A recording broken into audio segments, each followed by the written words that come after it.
The Carolina Panthers open up the preseason tomorrow afternoon against Ron Rivera and the Washington Commanders. But before we get there, it's time for me to answer your mailbag questions right here on Locked On Panthers. You are Locked On Panthers, your daily Carolina Panthers podcast. Part of the Locked On Podcast Network, your team every day.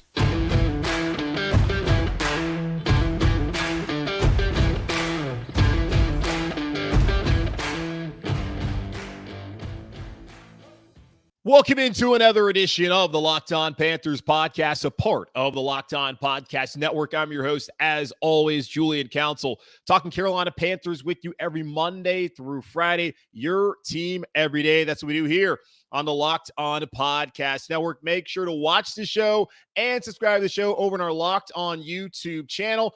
And be sure, Locked On Panthers YouTube channel, that is. And be sure to check us out wherever you get your podcasts, whether it be Apple Podcasts, Spotify, or all the rest. Just be sure to rate, review, and subscribe. And follow me, Julian Council, on Twitter at Julian Council, because every single Friday, like today, I answer your weekly Friday mailbag questions. And if you did not get a question in this week, that's okay. Either at me or DM me next week, and I will answer your question on the upcoming Friday. And seriously, y'all, want to thank you to all the folks out there that have either listened or watched the podcast on YouTube or wherever they listen to their podcasts, because the numbers that we've had have been bigger than we have ever had them since I took over the show March of 2021, and the season hasn't really even started yet. Preseason game 1 is tomorrow, but y'all have been awesome, so thank you so much to everyone out there who has asked questions, that's listened to the show, that's watched the show, because we have a ton of mailbag questions to get to today. So let me go ahead and get to them so we can fit them all in today. All right, we'll start out with Abby,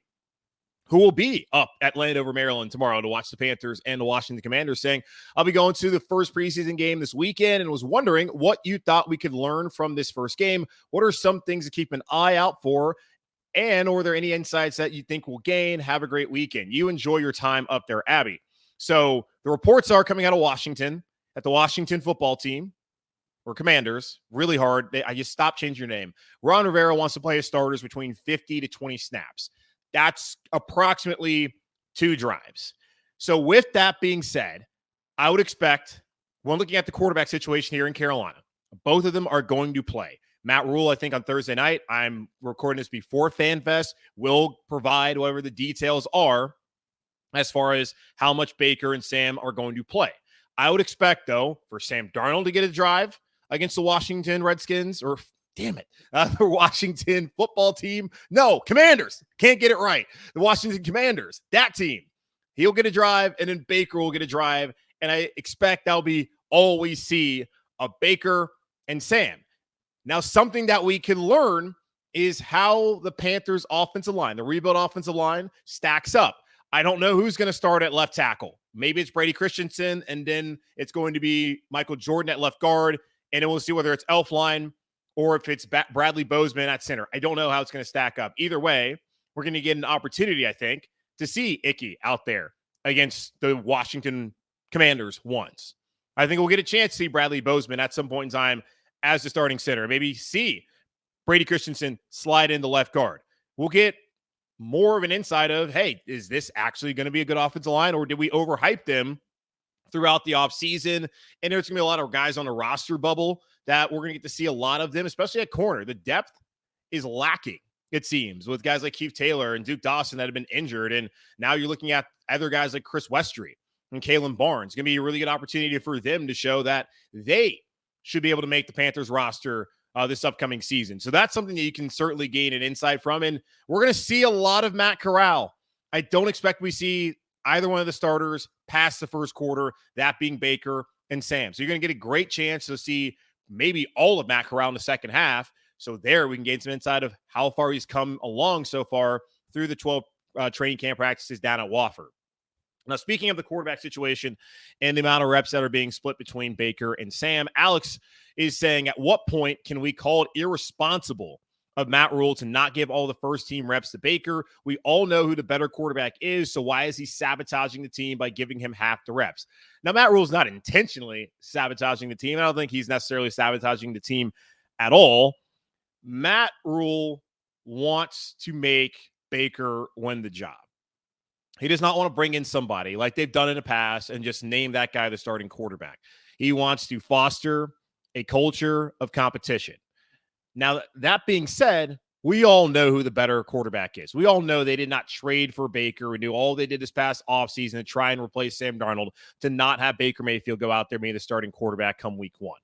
It is ridiculous, in my opinion, that we are even doing this. Now, the point where it becomes irresponsible is after New England, and assuming Baker goes out there and proves that he's the guy next week during joint practices and that preseason game on Friday night, it would be irresponsible to me if he continues the quarterback competition going into the third week against Buffalo, which is the dress rehearsal game, and to not have Baker play the entirety of the first half with the ones. That would be irresponsible because that's the only opportunity he's going to get pretty much the entire preseason to actually play with these guys until week one against Cleveland. That's where it would be irresponsible for Matt Rhule not to do that or to do that. So, again, no idea what he's going to do. I would not be surprised at all if Sam Darnold is the starter on Saturday just because he wants to continue to troll everybody and keep up this ruse that there is a quarterback competition here in Carolina. Now over to Jackson, who says, I feel one of the biggest downfalls in the organization since Cam left initially is switching between so many quarterbacks throughout the year. Obviously, my biggest fear is when Baker is a starter for week one, if he has any bad games after that, he's going to pull Baker, that being Matt Rhule, for Sam Darnold. Losing confidence for Baker and the team. Do you think after Rhule makes Baker the starter, he sticks with it throughout the year? Yeah, and that's one of the other things about this, why he is waiting to make a decision. He wants to be absolutely sure. He's already said this. They're not going to name a guy and then turn right back around the next week and then think, oh man, did we make a wrong decision? They want to make sure that it's absolutely certain that Baker or Sam, but really Baker, is the best option for this team. That's why they're delaying the process. Do you love the logic? No, but I understand where he's coming from, even though this is all a waste of their time and our times, and certainly Baker's time to get in there and to become the starting quarterback and really gain that continuity with everyone in that offensive unit. So I do not think that once again in the season that they're going to just flip after one bad game to Sam Darnold, or if it's vice versa, they're going to flip after one bad game to Baker Mayfield. I don't see that being the case. Now, if it's a consecutive string of bad games like Darnold put together last year, then yeah, you have to make a change, because why would you not? And if Baker's playing poorly, then yeah, why would you not make a change and see if someone else coming in there can mix it up, whether it be Sam or Matt Corral? So we'll see how it pans out. Let's go to Steve now. He says, thanks again, Julian, for all the content. Love the show. Thank you, Steve. Love you. I have a question about Davion Nixon. I thought he was having a solid season before the injury last year. Do you see him as an impact player for the Panthers this year if he stays healthy? It's hard to say. He's not someone who's on my radar as far as a impact player. When you're trying to figure out how they're going to implement some pass rushers, especially the interior pass rush, Matt Ioannidis, who they signed, is already going to be a starter. He was a really good interior pass rusher back when he played for the Washington, then Redskins, then football team. Never really got to be a commander, but he was good back in Washington. Had 8.5 and then 7.5 sacks in back-to-back years. You got to think about Yetur Gross-Matos, who could slide in on pass rushing downs and play that 3 technique as a pass rusher. Then after that, Davion Nixon might get an opportunity. He's coming off that knee injury, and it takes some time for someone to get confident and comfortable in that knee, especially a second-year player who did not get that many reps last year. So I don't know if I can really expect that much out of Davion this year, but maybe next season. And I know that's not the most encouraging thing. I do think eventually he can be an impact player. I just have a hard time seeing it right now, just looking at how they have things set up currently in front of him and what they might ask other guys to do. I mean, even Derek Brown, can we get any pass rushing out of him? Like, there's 3 other defensive tackles that I'm looking at that are likely going to get an opportunity to be a pass rusher before Davion Nixon gets out there. Now, maybe he could be. I just wouldn't expect I don't have any high expectations for him currently until I really see what it looks like in the preseason. And maybe that might give us some insight towards whether Davion Nixon could be a factor on that defensive line this upcoming season. All right, going to take a quick pause here, then get back to more of your weekly Friday mailbag questions right here on Locked On Panthers. BetOnline.net is the fastest and the easiest way to check in on all your betting needs. Find all your favorite sports and events at the #1 online source for odds, lines, and games. Find reviews and news of every league, including Major League Baseball, the NFL, NBA, NHL, combat sports, esports, and even golf. The FedEx Cup playoffs kicking off this weekend at TPC Southwind in Memphis, Tennessee. Get your money in on all that's going on there. BetOnline continues to be the top online resource for all your sports wagering information, from live in-game betting, scores, and podcasts. They have you covered. Head to BetOnline today or use your mobile device to learn more about the action happening today. BetOnline, where the game starts. Okay, let's get back into it. We have no time to waste because a lot of y'all ask questions. And again, thank you to everyone who interacts with the show by asking a weekly Friday mailbag question. Again, either at me or DM me, really just DM me on Twitter at Julian Council, and I'll get to your question in next week's show. All right, we got Kyle. Says, great podcast. I listen every morning. Thank you, Kyle. How many wins do you feel like is the magic number to re-sign Baker, and what do you think that contract would look like? I understand Corral may be the future, but to me, it would be foolish to go with an unproven third rounder over a guy like Baker if he leads us to the playoffs. Yeah, if Baker Mayfield leads the Panthers to the playoffs, and he looks good doing it, at the very least, they need to franchise tag him and try and figure out what to do with the roster as a whole, because they're going to have to figure out some cap things after pushing some of those deals down down the road as far as restructures. And what Brian Burns is going to need a new deal. Guys like Jeremy Chin going to need a new deal. And then, hey, Bradley Bozeman, some other smaller players that you might not think about, they're going to be free agents. What do you do with them? And what players can you get off the books? So that's something to think about when it comes to Baker. Now, I mean, the magic number, as long as he gets them to the playoffs, and again, looks good doing it. Like, I think 9-10, like, I'm sitting here thinking this team's going to be 10-7 this year. That's how bullish I am on the Carolina Panthers this season. If y'all have listened to the show, I'm not going to BS you. If I think that they're going to be good, I'm going to tell you. If I don't think they're going to be very good, I'm going to tell you. I think they're going to be a really good team this year and get to 10 wins. And I think they might even win the division. Tom Brady apparently is going on sabbatical for the next week and a half. Let me not do that. I don't know what he's dealing with. Hopefully Tom's okay. Either way, Tampa got some issues there with the offensive line. And then Godwin's not ready to go. I think Tampa's gettable. That's just me. I think they're gettable. But going with your question, like the contract, I talked about this a couple weeks ago. I think it was Ryan Tannehill got like the 4-year, $120 million deal. You're going to have to pay Baker like $30 million a year. That's just how much quarterbacks are getting paid. And the Panthers have, in a way, been fortunate, but also unfortunate to not have to pay the quarterback that certain kind of money, because Sam's he's gotten 22 over the last 2 years. And then you add in Baker this year. That's only $25 million that they've spent on the starting quarterbacks the last 2 seasons, which is what most teams spend on one quarterback for one season, but actually more than that. Baker's going to want like a $30 million a year deal. Now, can you structure it where, like with Tannehill in Tennessee, that it's really he's going to start for 2 years, maybe 3, and then we'll figure it out after that if he's worth it or not? I think that's what it looks like. But yeah, Baker goes out there and gets this team to the playoffs. Second time he's had playoff experience, and he looks like he has a locker room and the fan base loves him, and he's the guy. Yeah, I would rather start the #1 overall pick over a third rounder who went 4th out of the quarterbacks that they took this past year. And that's not to say that Matt Corral can't be a good player, but yeah, I mean, the league didn't value him like they valued Baker. Maybe Cleveland got it wrong, although Baker overcame some nonsense there and then created his own. But still, I would, if Baker plays well, you at the very least franchise tag him. And I look at that Tannehill contract as what could be the outline for Baker Mayfield. He's not getting $40 million a year. If he asks for $40 million a year, unless he's the MVP of the league, that's insanity. Or if they win a Super Bowl, of course. All right, Owen, who asked, will the team respond to Baker as a leader of this team? And do you think Matt Corral could have that same effect in the future? Yeah, it's already happened with Baker Mayfield. I brought up the whole Shaq Thompson thing, not them driving together to Spartanburg, but Shaq throwing stuff at him and messing with him. And in a way that too many names. Dante Jackson has responded to Baker as far as the trash talk and how much he loves that interaction. This team is already on board, it seemed like, with Baker Mayfield. Sam, I'm sure they still support Sam as a teammate. He's not their leader. Baker's already becoming a leader on this offense and on this entire roster. And could Corral have that same effect? Maybe. The only thing you ever heard about Matt Corral back at Ole Miss was how he was such a great leader. And if he becomes a starting quarterback here in Carolina one day, I have no reason not to believe that Matt Corral, as long as he goes out there and plays well, cannot get this team to follow him.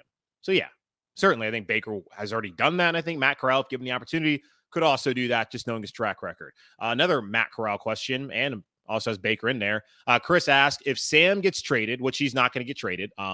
Again, with the Sam Darnold thing, I know Benjamin Albright of KOA Radio out in Denver, he's actually pretty nails when it comes to that kind of stuff with like NFL reporting. He's well sourced. Don't know how, but he does a really good job. So when I saw that, I looked at that as factual. He did come back and correct it and say that another source told him that that's not the case as far as the Panthers shopping Sam Darnold. They can't shop Sam Darnold because if they do, they're going to do a similar deal like they did with Teddy Bridgewater a year ago and what Cleveland had to do to send Baker over here. They're going to have to send assets and pay the majority of his salary. Now, if a team's desperate enough, then maybe the Panthers might not have to do as much as I think they would have to do. But either way, they're going, even still, I guess is what I was trying to say, they're going to have to pay a decent amount of his salary. You might as well keep him.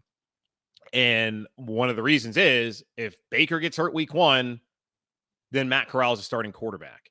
Do you really want to throw Matt Corral out there that early in his career? I don't think that's the best thing for this organization, especially a team that's trying to win this upcoming season. So let me finish your question. If Sam gets traded and Matt Corral makes it the second string, if Baker gets injured during the season, do you think Matt steals a job from him even when Baker's gets healthy? No, I don't think that's going to happen. If Matt Corral comes out there, I think he's going to struggle because he is playing in a system that's not similar to what you see on Sundays.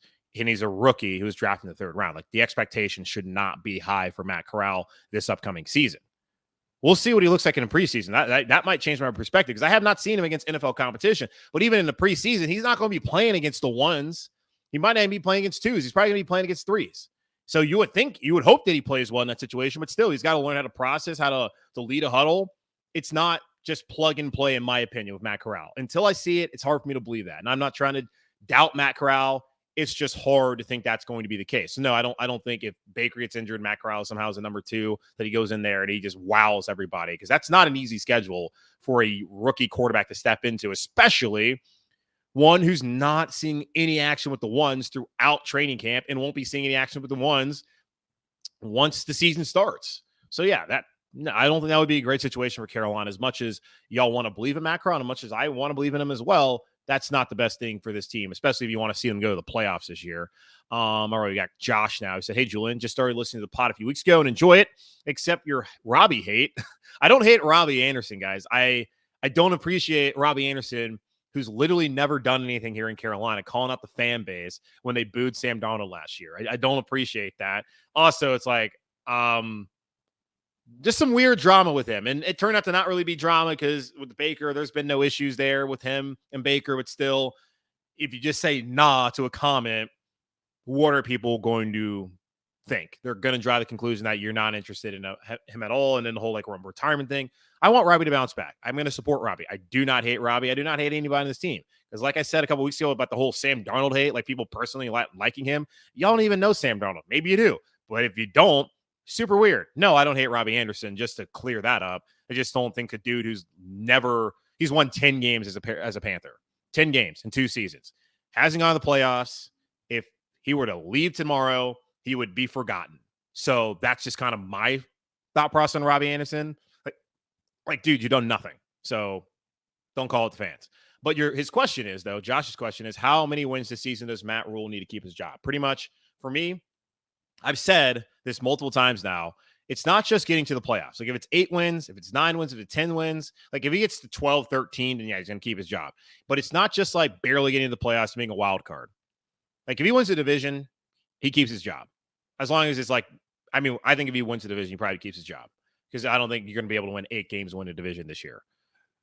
But if he just sneaks into the playoffs as a wild card, like at 8-9 or 9-8, they have to have tangible evidence that the quarterback situation is not going to be the constant churn, because they don't have a plan. And from what I've been told, like their plan actually is just keep throwing bleep at the wall until something sticks.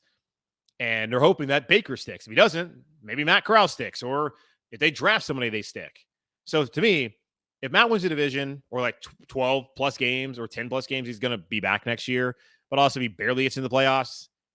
I think there needs to be tangible evidence that this thing is heading in the right direction, that it's not just, oh, okay, you got in because like the NFC was terrible. So that's just kind of where I stand there, Josh. Okay. Another quick pause, and then I will answer the rest of your questions here on this edition of the Weekly Friday Mailbag on Locked On Panthers. Okay, got a lot of questions left, so you're going to have to go a little bit more rapid fire here, even though I do have some decent thoughts on a couple of ones that y'all have for me. But let's not delay. James, he says, as the season gets closer and rosters are forming, which player would be a surprise cut and which will be a surprise keep? Thanks for the podcast. As always, keep pounding. Okay, well, surprise keep would be if they decided to keep PJ Walker and then cut like Baker Mayfield if he loses his starting job. Like that would be a surprise cut. Or like keep rather. And Baker would be surprise cut. I really look at the cornerback room, not really just the cornerbacks, the entire defensive backs. I talked about this on Thursday's pod. They are going to have a difficult decision of who to keep because they're going to keep Jeremy Chin, Xavier Woods, Justin Burris, and that would be a surprise cut. I don't think they're going to cut the guy who they had start the last 2 years at free safety. Too good of depth to get rid of him. And then Sean Chandler. Like those four guys are going to make it as far as safeties go. And at corner, JC, Dante, CJ Henderson, and then I have Keith Taylor up there. And then after that, they had 9 last year. That's 8 players. So only one guy is going to remain. Miles Hartsfield's been in the roster the last 2 years as a UDFA out of Ole Miss. Sam Franklin, he was on the roster. Kenny Robinson's missed the team the last 2 years, but he stayed on as a practice squad and played a couple games later on last season where they really felt like he was growing. Chris Westry, Kalen Barnes, Dan Thomas Oliver, Duke Dawson doesn't look like he's going to make the roster. Like all those dudes are competing for one spot. I would be surprised if Miles Hartsfield, who can fill in and play the nickelback position and other spots in this secondary, I'd be surprised if he didn't make the roster. That would shock me. Not shock me, but that would surprise me. Like Corey Littleton, they kept 6 linebackers last year. Can he keep 5? I mean, I think they're going to keep Corey Littleton, too much experience. And then if one of the rookies, like if Amari Barno or Cade Mays, they decide to get rid of them, that would surprise me. Like Cade Mays, I told you yesterday, I'm looking at Deontay Brown, Cade Mays, and Dennis Daly. I think Cade Mays is going to make the roster out of that trio of guys. When you look at the amount of offensive linemen that they kept last year being 9, and the amount they're probably going to keep this year, likely again 9. All right, let's go to Rod, who actually talks about the cornerback position, saying we have physical freaks at cornerback 4 and CB5 with Westry, 6'4", 4.31 speed, and Barnes, 4.23 speed. With Dante, CJ, and JC under contract, do you think Westry and Barnes will get opportunities? Also, should the Panthers work on getting Barnes the ball in open space? We'll love to see him on kick return, punt return, and occasional jet sweep. Yeah, now there's too many guys on offense to be giving Kalen Barnes the football. I also don't think Kalen Barnes is going to make the roster, it looks like. It's hard because I went through it yesterday. It's hard to envision them being able to keep both those guys. Like they need someone to play special teams, of course. So maybe Barnes makes it. Westry. I mean, I have Keith Taylor on this roster. I think he's going to make the roster. So if that's the case, then one of those guys, maybe both of them, aren't going to be on the team. So I don't think they're going to get a ton of opportunities. I also don't want to see them get a lot of opportunities. I want to see Dante, CJ, and JC healthy all season long so we don't have to see Chris Westry. We can see him out there on special teams. I don't need to see him playing, even though he did start a couple games last year. It's going to be a tough decision. And that's when they were talking about competition. Like they legit have it in certain position groups. And at corner, there's been a ton of injuries, and Westry and Barnes have an opportunity on Saturday to show that they should make the roster because guys like Taylor have not been healthy, and maybe Keith doesn't make the roster. I don't know. Unofficial depth chart says he's in a good spot now, but it is only August 12th, so we can only make so much of that as they're not going to be able to keep, of course, 90 guys on the roster. Let's go to Bobby now. He said he was at practice last Saturday, and one of the positions that stood out in a negative way was tight end. Huge shocker there. I realized Thomas Trimble are good linebacker or blockers, but neither brings much to the passing game. Can this offense be successful while they threat in the middle of the field? Yeah, they can be. Again, what was it? 2 years ago when Teddy was here, had 4 guys go over 1,000 yards from scrimmage. Curtis Samuel, Mike Davis, DJ, Robbie. This year, DJ's going to be back. Going to have another 1,000-yard receiving season unless he gets injured. Robbie should bounce back. Then you have Terrace, Rashard Higgins, Christian McCaffrey. Like the tight end's going to be the 6th option on this offense. Like they're not going to be looking at the tight end when you have Christian out there, when you have DJ out. Like, nor do you need these guys to be great pass catchers. It would be nice to have an extra element to that. But really, as long as Christian's out there, if you want to check down anybody, check it down to him. He's someone who can break it long. So no, I'm not too concerned about like whether the tight end play is going to impact the offense. Really, what's going to impact the offense is whether Baker Mayfield plays at the level that he's played at before and can take care of the football. And of course, Christian stays healthy, and the O-line's not terrible. Like, I'm concerned more about all that than whether the tight end pass game is going to be something that's going to hold the Panthers offense back. Tanner, he asks, has David Tepper just wasted the last 4 seasons by not just blowing it up when he got here? Is Carolina really in a worse spot now than if he did? So when David Tepper bought the team, the Carolina Panthers were coming off of a playoff appearance in 2017. His first year was 2018. Why would a guy who just bought a team that was in the playoffs fire the head coach, get rid of the quarterback, and do whatever? Why would he? What sense would that make at all? It wouldn't make any sense. I thought he did the right thing by keeping Ron and that staff, because why would you not? And then after 2018, you can question whether he should have gotten rid of them after they fell apart in the second half of the season, but there was a good reason why they did that, because of Cam's health. And going into 2019, you thought with Cam being healthy, Ron now calling the plays, which I didn't think was a great thing to do. And then with David Tepper basically telling him, like, this is what you're going to do. Meddlesome, of course, but he owns the team, spent a lot of money, straight cash for it. I didn't think he needed to make a change. Now, he did make a change, and once that happened, I was totally fine with it.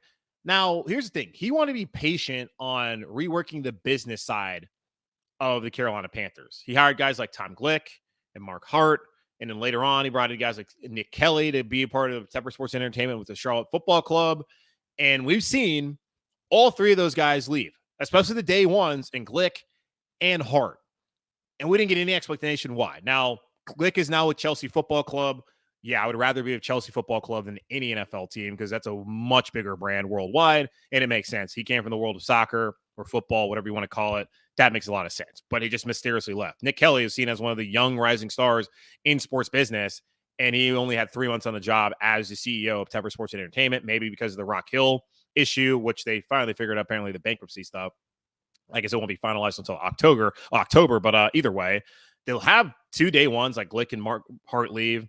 That is a little concerning. Now, Christy Coleman, one of the other day ones, became first female team president in team history, which is great for her and great for the organization, as David Tepper has wanted to be, not like the place it was with Jerry Richardson. And it certainly operates a different way. But no, he didn't need to come in and fire everybody. Now, he did blow up the business side. And now, as we've seen, some of those hires are no longer here anymore. All right, more. Travis. Hey, JC, hope you are doing well. I'm doing well. I hope you're doing well as well, Travis. His question is, do you think that CJ takes the cornerback 2 spot and D-Jack is put into the slot? With all the talk, it seems CJ could play the 2 spot. Have a good day. Yeah, so they've already been over this.